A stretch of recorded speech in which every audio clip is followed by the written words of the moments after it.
morning all of you.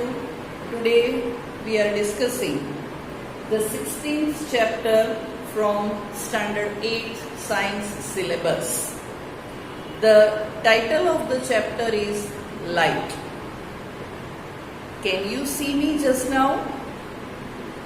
Can you see the alphabets, the letters which are written just now? Now imagine that you are reading all this at night, in dark night, or you are reading a book in a dark room. Can you read? Can you see these same letters if you are somewhere in dark room? No. Why we can see the things around us? Many times we are having this question. At night we can see moon, stars, but we are not able to see the other objects. Why it happens? Or basically, what makes the things visible? So the answer for this question is our chapter Light. Light is a form of energy. Basically, our five senses are the different forms of energy. After this, we are going to discuss sound in our next chapters. It is also the form of energy which makes us able to listen the things. So just now we are having the topic light. It means the things which are visible to us, that is because of the form of energy light. It is electromagnetic radiation basically, which makes a sensation in our eyes. So the first topic, that what makes the things visible from our chapter, the short and sweet answer we are having, the light emitted. Emitted, that means produced. The light which is emitted or reflected by the object, it reaches to our eyes, it enters our eyes, and because of that sensation we are able to see the things.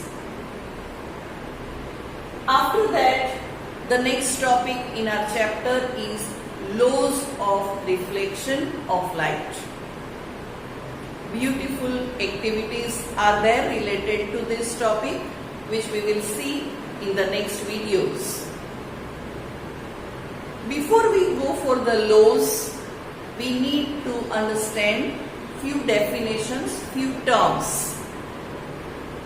The first term, that is incident. Incident, that is striking, which falls from somewhere. And as here we are having reflection, we are talking about reflection, that is reflected ray, the ray which is coming back, the ray which is bouncing back. Reflection of light, that is bouncing back of light, and usually here we are talking about it bounces from any polished or shiny surface. Which type of shiny surface? You all have seen mirrors, the plane mirror, right? I am having one example. This makeup kit are used by the girls for the makeup, and here you can see that we are having the plane mirror. So the things which you can see in that, it is the reflection, the light falls on this and this light is given back, it is bounces back, and that's why it is known as reflection. This surface, you can see that how much shiny, how much polished surface is there, and the back side of that is opaque. So light cannot pass through that, but it falls on that and comes back, and that is reflection of light, which you will study in the 10th standard also. So the first term, that light which is falling, which is striking, that ray is known as incident ray, and the ray which is bouncing back is the reflected ray. You can see the diagram over here, in which this line is representing this mirror. Then, as I said just now, this arrow shows that light is coming, it is striking to the mirror, and it comes back, that is reflected ray. Now one more term, normal. What is normal? The line making an angle of 90 degree to the mirror at the point where the incident ray strikes to the mirror. So on mirror where this incident ray is striking, we are drawing one perpendicular line. It is drawn by us, and that line is known as normal. Two angles you can see over here. The angle between normal and incident ray is angle of incidence, and the angle between normal and the reflected ray is the angle of reflection. After getting these terms, now we can say these two laws of reflection. First law, the angle of incidence, we are symbolizing that as I, is always equal to the angle of reflection, which is symbolized as R. So these two angles are always equal. It means if the light is falling at 30 degree angle, it will be reflected also at 30 degree.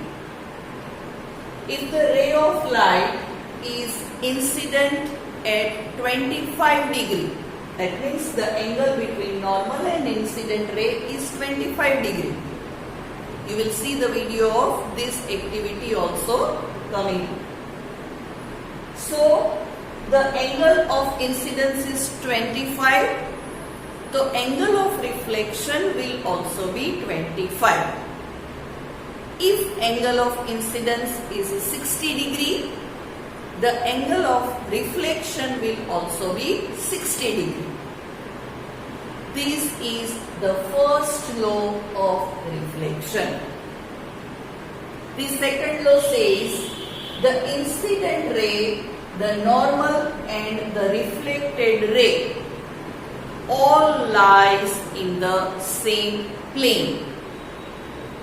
That means if I am keeping a drawing sheet over here, and if I will try to see the incident ray and reflected ray, I can see all that on that one page drawing sheet. But if I will bend that paper somewhat, then can you imagine? I won't be able to see that ray which is moving in direction of reflection. So the ray is traveling in the same plane. Dear students, you can see that we are having a plane mirror and light is falling on that. This light is reflected back on this side, and over here if we are observing, then this surface is our plane. So this is incident ray. Then we can draw the normal perpendicular to this, and this is the reflected ray. We can see that it is visible till this plane only. Below this we are not able to see that. That means this all the three lies in the same plane. Now for getting the angle, if I am keeping a comb over here, so you can see that in between these gaps the reflected rays are coming. From here I can observe that the incident and reflected angles are the same, but if we are measuring that with the geometrical box, we are getting that incident angle is equal to the angle of reflection. After this discussion of laws of reflection of light, in our chapter, the things which are given, which you have studied earlier in 7th standard, that is reflection by plane mirror and the characteristic of the image. Just now, as I had shown you, the object which is in front of the mirror, that we are saying as object. And whatever we are seeing inside the mirror, we are not able to touch that, but we can see that. That is known as the image of the object. There are 4 characteristics of the image formed by the plane mirror. What you can see when you are standing in front of a plane mirror? Right.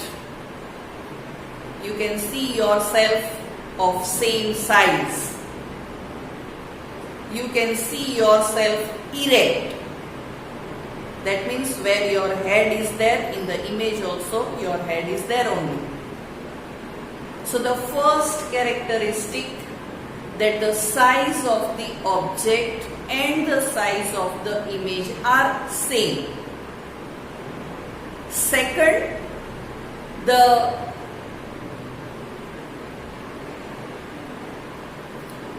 image which is seen in the mirror, it is erect, and that's why it is virtual image.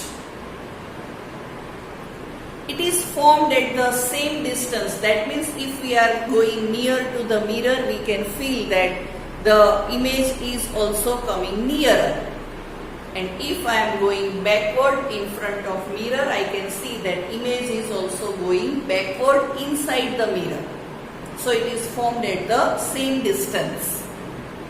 And one more important characteristic, that is lateral inversion. That means the image is formed laterally inverted. Means what? That if I will raise my right hand in front of the mirror, in image I will find that my left hand is raised. If I will raise my left hand, then I can see that my right hand is raised. So right side is, since it appears to be left, and left side is, since it appears to be right, is known as the lateral inversion of the image. After this discussion, 2 types of reflection are there. First type, as we can see with the plane surfaces, shiny and the polished surface. And second type of image, that is we are getting from the rough surfaces.